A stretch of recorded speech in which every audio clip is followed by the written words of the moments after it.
السلام علیکم ورحمۃ اللہ وبرکاتہ۔ امید اور دعا کہ خیر و عافیت سے ہوں گے۔ اللہ سبحانہ تعالیٰ خصوصی فضل فرمائے اور رحمت و برکتوں سے نوازے، آمین رب العالمین۔ آمین، شکریہ رمانہ۔ ایک حدیث کے بارے میں معلوم کرنا تھا جس میں لائلۃ القدر کے حوالے سے اس کے بھلائے جانے کا ذکر موجود ہے۔ کیا آپ اس کے اوتھینٹسٹی کا کہیں سے معلوم کر کے بتا سکتے ہیں کہ یہ واقعہ کس حد تک اوتھینٹک ہے، جس میں بتایا گیا ہے کہ رسول پاک صلی اللہ علیہ وآلہ وسلم کو لیلۃ القدر کی ڈیٹ بتا دی گئی تھی، لیکن دو صحابی جو ہیں وہ آپس میں ان کے اختلافات ہوئے تھے، کوئی کسی وجہ سے کوئی لڑائی ہو رہی تھی، something like that happen to them,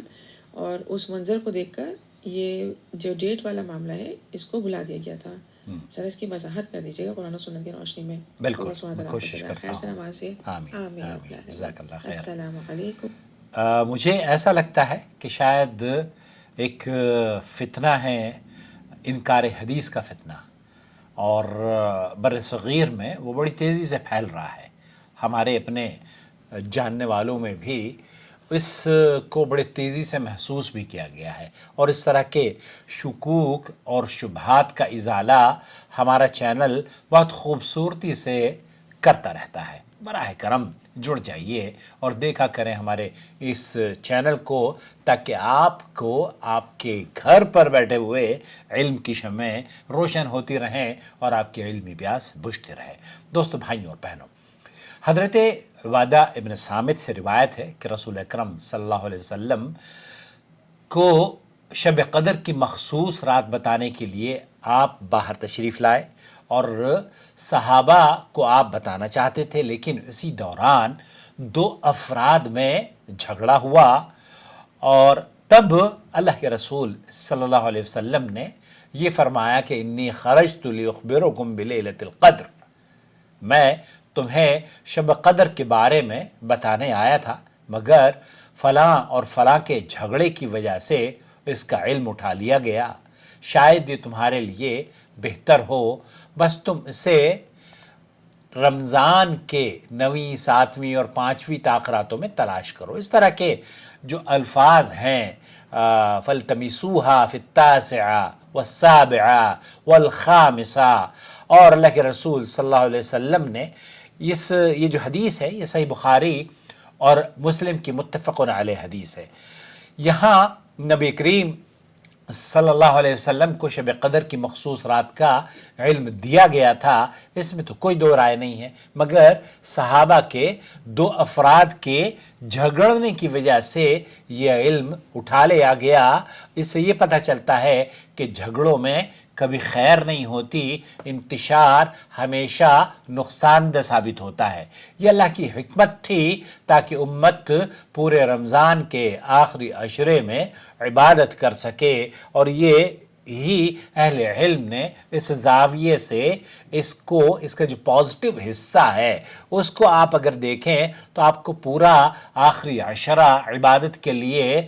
میسر کر دیا گیا ہے۔ یہ امت کے لیے آزمائش بھی تھی اور ایک طرح کا موقع بھی۔ اللہ کے رسول صلی اللہ علیہ وسلم نے صحیح بخاری کے اندر یہ موجود ہے، فَالْتَمِسُوهَا فِي الْعَشْرِ الْأَوَاخِرِ، شب قدر کو رمضان کے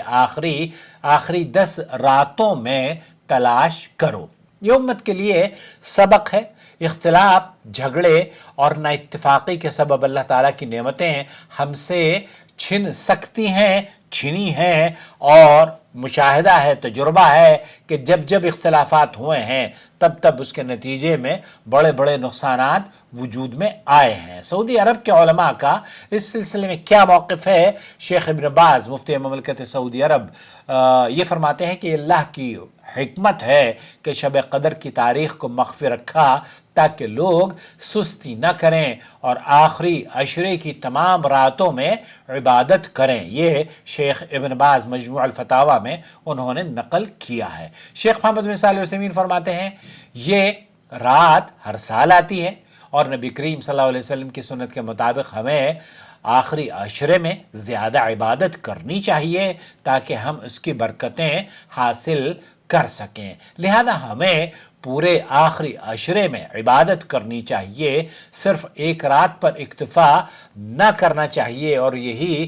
زیادہ تر اہل علم نے اس کو ترجیح دیا ہے۔ شب قدر ایک سنہری موقع ہے، قرآن کریم میں اللہ عز و جل ارشاد فرماتا ہے اعوذ باللہ من الشیطان الرجیم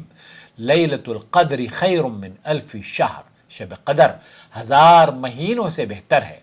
اور اللہ کے رسول صلی اللہ علیہ وسلم نے ارشاد فرمایا، صحیح بخاری کی حدیث ہے، من قام لیلۃ القدر ایمانا واحتسابا غفر له ما تقدم من ذنبه، جو شخص شب قدر میں ایمان اور اخلاص کے ساتھ قیام کرے اس کے پچھلے تمام گناہ معاف کر دیے جاتے ہیں۔ ہمیں اس سلسلے میں اس رات کے حوالے سے اور ان احادیث کو مد نظر رکھتے ہوئے قرآن کریم میں اللہ رب العالمین نے جو فضیلت لیلۃ القدر کی بیان کی ہے، لیلۃ القدر خیر من الف شہر، قرآن کریم کی ہمیں تلاوت کرنی چاہیے، نوافل کثرت سے ادا کرنے چاہیے، دعا اور استغفار میں اپنی زبان کو تر رکھنا چاہیے، اپنے دل کو کینے اور نفرت سے پاک کر لینا چاہیے، اور جیسے کسی شاعر نے کہا ہے نا کہ مانگ لو جو مانگنا ہے، یہ رات بار بار نہیں آتی۔ قرآن کریم میں اللہ تعالیٰ ارشاد فرماتا ہے سلام ہی حتی مطلع الفجر، یہ رات سراسر سلامتی ہے فجر کے طلوع ہونے تک۔ یا اللہ ہمیں شب قدر کی برکتوں سے محروم نہ فرما، اور ہمیں اللہ رب العالمین اس رات کے انعامات اور اپنی فضل و کرم سے عطا فرما، ہمارے دین پر چلنا آسان فرما دے، اور جو نعمتیں تو نے اس رات میں نازل فرمائی ہیں اے اللہ اس میں ہمارا حق ہمیں عطا فرما دے، ہمیں اپنی رحمت اور فضل و کرم سے ہماری جھولیاں بھر دے، اور ہماری کمزوریوں کو اللہ تو طاقت میں بدل دے، ہمارے ضعف کو طاقت میں بدل دے، ہمارے بیماروں کو شفا یابی عطا فرما، جو مقروض ہیں اے اللہ ان کے قرضوں کو ادا کر دے، جو بے اولاد ہیں اے اللہ ان کو اولاد عطا فرما دے، اور جو شادی شدہ نہیں ہیں، شادی کی تلاش میں ہیں، وہ اچھا رشتہ تلاش کر رہے ہیں، اے اللہ انہیں آسانی، ان کے لیے راستہ آسان اور میسر فرما دے کہ وہ رشتے کا حصول ان کے لیے ہو جائے۔ حرمین شریفین کی اللہ رب العالمین حفاظت فرما، بلد التوحید کی حفاظت فرما، مسلمانوں کو عزت نصرت چاہے کہیں بھی ہوں انہیں عطا فرما، انہیں ان کے صیام اور قیام کو شرف قبولیت بخش، ان کی عید کو خوشیوں سے لبریز فرما۔ جہاں جہاں بھی ہمارے ویور اس پیغام کو دیکھ رہے ہیں، ہم ان سے گزارش کریں گے کہ شب قدر کی برکت اور اس کی عظمت کو پہچانتے ہوئے ان ایام کو ضائع نہ کریں، اور اپنا خاص خیال رکھیں، اور اپنی عبادات کی ان گھڑیوں سے پوری طریقے سے مستفید ہوتے رہیں، اور اپنی زبان کو تر اور تازہ رکھیں اللہ کے ذکر سے۔ جزاکم اللہ خیرا، والسلام علیکم ورحمۃ اللہ وبرکاتہ۔